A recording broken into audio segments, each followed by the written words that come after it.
Okay, great. Hi, I'm Karen Mole. I'm from scifivision.com. Thanks so much for talking to me today. Of course. Hey, how are you? I'm good. I have seen the first three episodes of season two. So I got through through Jill's birthday, where both you guys' stories kind of took a left turn. Um, Across the nine episodes, this couple, they frustrate me. Sometimes I feel like I'm rooting for Jimmy and Jill to be together because they've been together since they were kids and they're meant to be. Other times I feel like I'm rooting for them to grow up and move past the person they were in love with when they were in junior high. And I wonder if you guys could comment at all about, what the show was really about and what we should understand about this couple. You don't think it frustrates us or me? It frustrates the hell out of me. That's all I'll say. Yeah, no, I mean, Kate has said this a bunch, but these are two people who I think will be in their lives forever, in whatever capacity that is. And it's it's really dicey at times.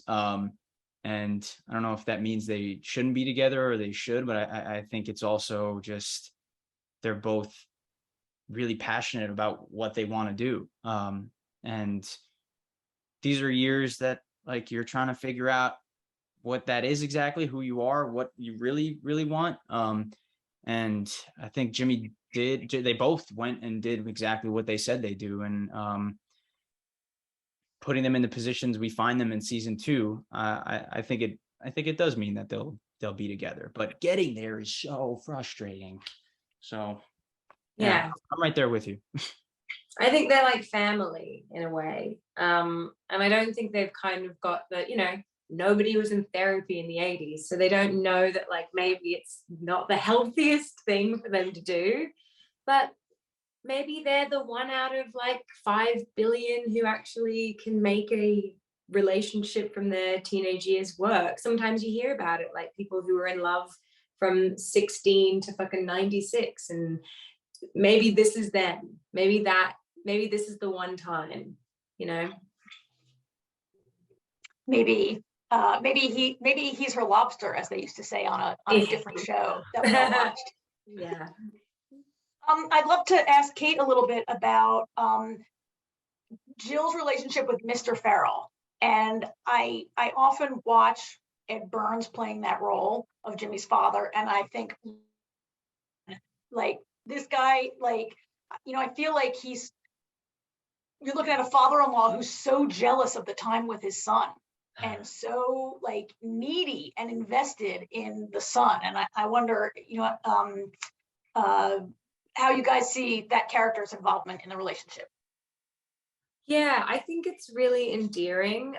Obviously, usually my experience has been with women being incredibly possessive of their sons and not fathers. Fathers tend to be a bit more relaxed, but Ed himself is very involved with his kids and loves them very, very much and is very proud of them and feels very, very connected to them. He doesn't want to trap them in the same way that Artie does with Jimmy.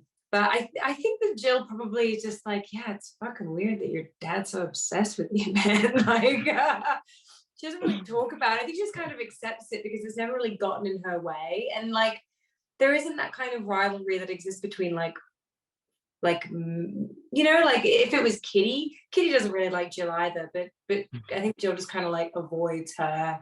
And Artie, like, it's just Jimmy in like 30 years from now. So she's like, hey, big guy.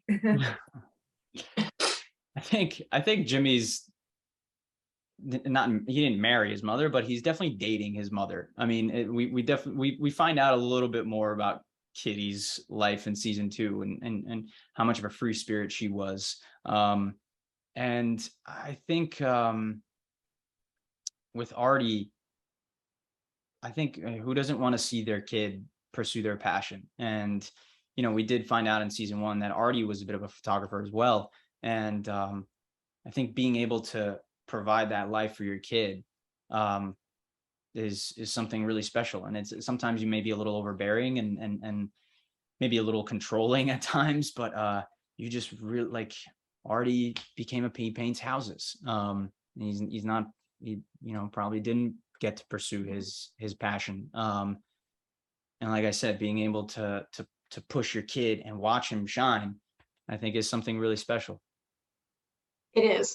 We're out of time. Thank you again for speaking with us today, and good luck with the fan reaction. Oh, thank Thank you. you so much. Thank you.